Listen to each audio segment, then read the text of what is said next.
Ladies and gentlemen, welcome to the annual Philippine Dissertation Forum, where all submissions will be in PDF. Without further ado, let us welcome our first presenter. Good afternoon, everyone. I am Teacher Jubilyn. You see, my name has been called upon 3 times in the recent Senate hearing. Teacher Jubilyn, Teacher Jubilyn, Teacher Jubilyn, and poof, here I am. If my identity still eludes you, I am the homeschool teacher of Alice from the municipality of Bamban into the room. And I'm so excited today because finally I will be presenting and defending my thesis dissertation entitled A Comprehensive Case Study on Transforming Students into Naturalized Aliens. In other words, a comprehensive case study on China.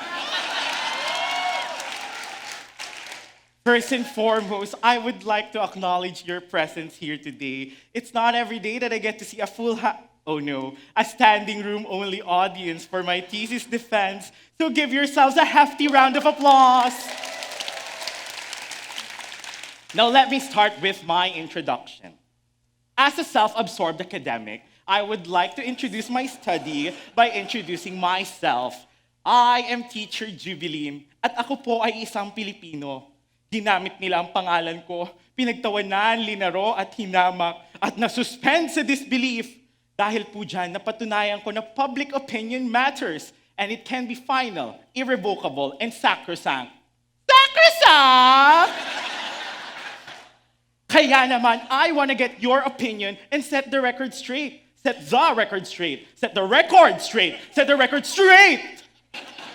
To do that, I needed to add a laurel to my name. Kaya naman po nag-enroll ako dito sa UP. I pursued higher education after being a homeschool teacher. And now I am this close to getting my PhD, my pretty huge diploma.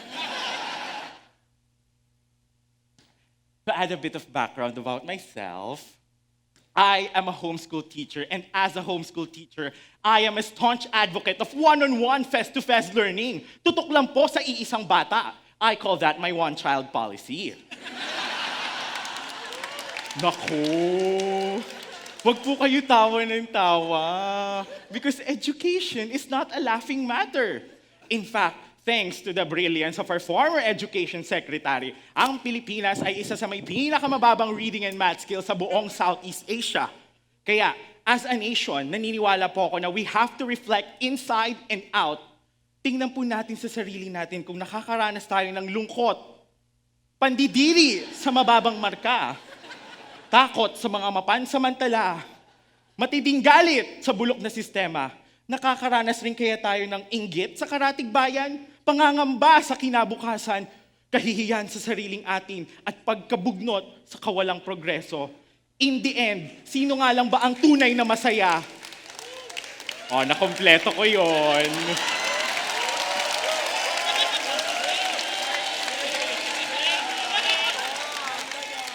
And as a homeschool teacher din po, I too believe in the power of reflection. Kaya naman, I always ask myself, Jubilyn, are you a good homegrown, home-alone homeschool teacher? And myself always answered back, yes, Jubilyn, you are a good homegrown, home-alone homeschool teacher. At dito po nabuo sa aking utak ang aking little experiment. Can a simple teacher create a future leader?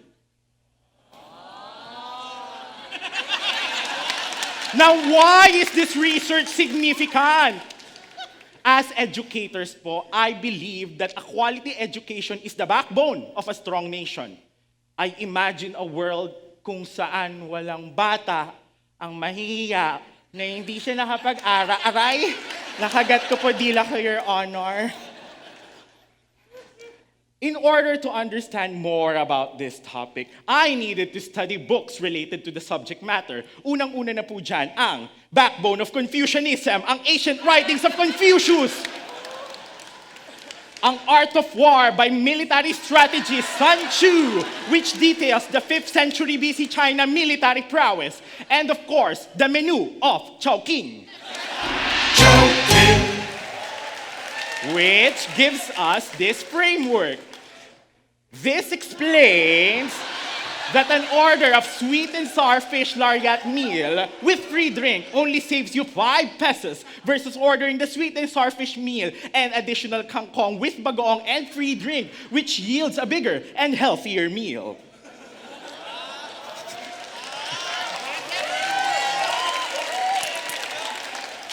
Now for my methodology and some results. In order to answer the question, can a simple teacher create a future leader? We needed to answer the questions who, where, and how. First off, who? We will call the subject participant A. A as in Alice. Kayo naman, I named her after the book Alice in Wonderland. This wonderful experiment kasi brought me to a wonderful land. You must be asking where? China, in the province of Fujian. The year was 2013. It was a long flight from Manila to Fujian. Fujian, ina? Nakakapagod ang biyahe. I vividly remember asking myself, Jubilyn, kaya mo pa ba? And myself answered back, kaya ko pa. In the alleys of Fujian, I met a 13-year-old child. Her name was Gu Wa Ping. In my limited Cantonese, I understood that Gu Wa Ping had 3 brothers. Ri Marijo, Ni Marcanto, and Eric, collectively called Gu Wa Pings.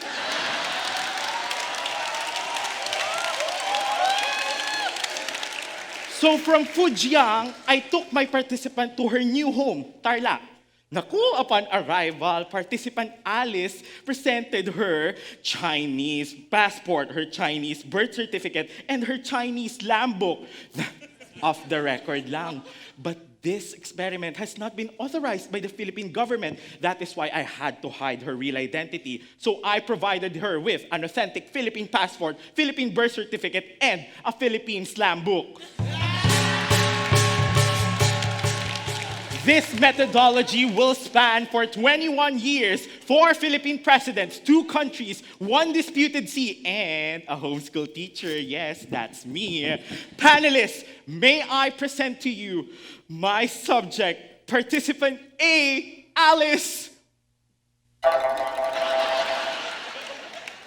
When subject Alice first arrived in the Philippines, naku, we had difficulty communicating. Hindi po kami nagkakaintindihan.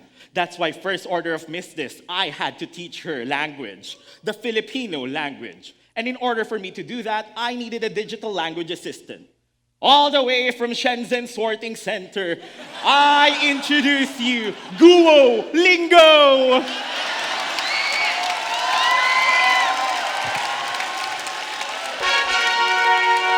What language do you want to learn? Okay, Guo, can you teach Alice how to speak Filipino? Loading. Let's begin with a simple translation. Alice? 你好， Mabuhay. 我爱你。 Mahal kita. 我的名字是爱丽丝。 Ang pangalan ko naman ay Risa. Saan ka lumaki nung bata ka? Your Honor, hindi ko po alam. Sino ang mga magulang mo? Your Honor, hindi ko na po maalala yung pangalan nila. Bakit hindi niyo maalala?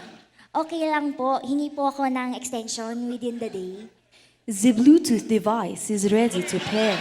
The Alice learned how to speak Filipino fluently. Bravo, Alice! Bravo! After language, I noticed that Alice still needs a bit of improvement on her enunciation. That's why I immersed her in music. Naku, napakahalaga ho ng musika sa development ng isang bata. May pioneering study nga po in Sweden that states that we should be thankful for the music, the songs we're singing.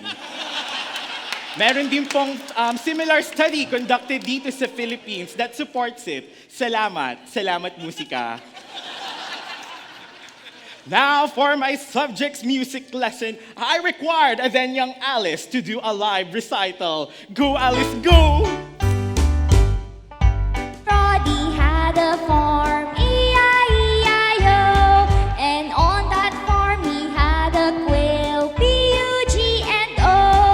With a quack quack here and EJK there. Here a quack, there a quack, everywhere. EJK, old McCroddy had a farm. P-U-G-N-O. Bravo, Alice! Bravo! Now, just like old McRoddy, I noticed that Alice had fondness for animals, especially her pugos. That's why, in my research notes, I classified Alice as a pugo protector. Now, after language and music, I also taught Alice lessons on geography.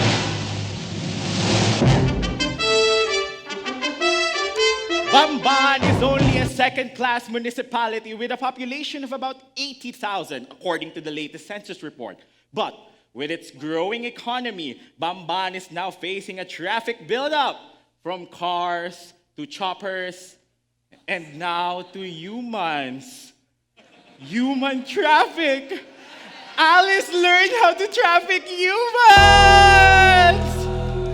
After learning the Filipino language, finding her identity as a pugo protector, and mastering the art of human trafficking, I needed to test if Alice truly is a naturalized alien.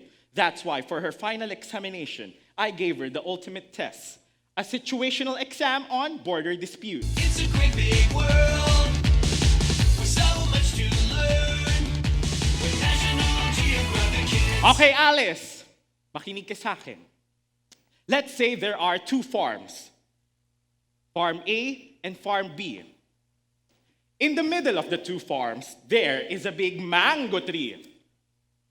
Farm A calls this The South Mango Tree. while Farm B calls this. The West Mango Tree. Now, Alice, take note that whoever owns this tree will get rich because of its natural resources, hence the tension between the two neighboring farms. Amin ito puno. Kita nyo, loob ito. 9-gate. Hindi! Amin ang West Mango Tree. Nakasadyan sa bylaws ng UNCLOS o United Neighbors Convention on the Law of the Subdivision. Now, despite the tension between the two farms, residents from both areas continue to fight and play within the disputed area. Ang daming bunga nitong West Mango Tree. You are entering our territory. Mangunguha lang po kami ng mangga. Now, Alice, if you were in this situation, what would you do?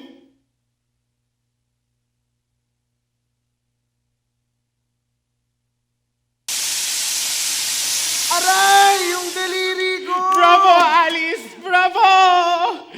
In this simulated exam, Alice showed provocative behavior by water hosing them the boots down. But that is not enough to warrant an act of war. Bravo, Alice! Bravo! You have now completed your homeschool lessons with flying colors and a Chinese color. At the beginning of my study, I posed a simple question.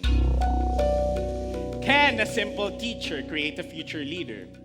The results of my experiment yielded an astounding yes. In fact, Subject Alice is the first Chinese mayor in the Philippines, according to Chinese Daily World News. Was she elected? A seven-cornered victory. But did unknown forces bring her elevation to the top seat of a municipality that seems little and harmless but could potentially be the breeding ground for something far more sinister like large-scale scams and money laundering operations? Nako, part na po yan na scope and delimitations ko. Hindi ko na po itatakel yan dito. Kinakabahan na po ako for my life.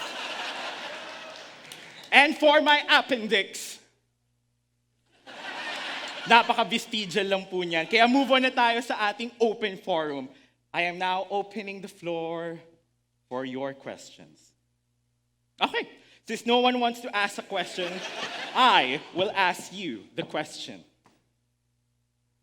In a post-pandemic world where there is an ongoing debate between the effectivity of face-to-face and virtual education, sir, are you a top or a bottom? With the implementation of the K-12 program, which aims to provide students with a quality education that is, quote-unquote, globally competitive, Anong mas kaya nyo? 1 or 12 inches? Say stop. And as a country faces armed conflict from their lands and waters, as national coast guards face the threat of losing lives, and pugos are still unfazed by the threat of extinction, while a country is troubled by the threat of war, why are you all just idly watching? So that ends my thesis defense!